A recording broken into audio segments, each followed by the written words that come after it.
If these animals remind you of somebody, keep it to yourself.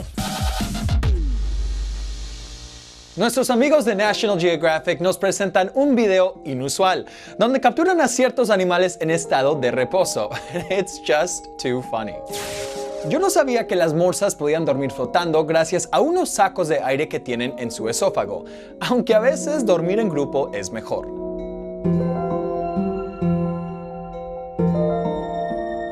El tendón en la pierna y pata del murciélago le permite dormir colgado.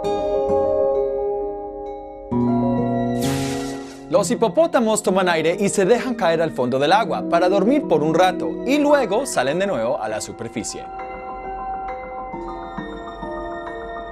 Esto ya lo han visto, cachorros que se mueven involuntariamente mientras están dormidos. Podrían estar ejercitando sus músculos sin saberlo.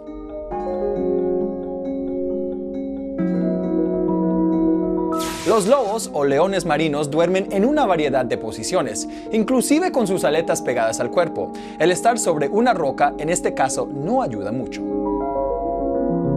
Creo que es mejor no hacer mucho ruido y dejarlos dormir.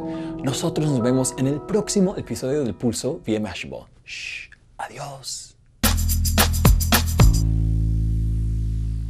Me despido por ahora. No se olviden de seguirnos en Instagram, Twitter y Facebook y bueno, por supuesto visitarnos en telemundo.com.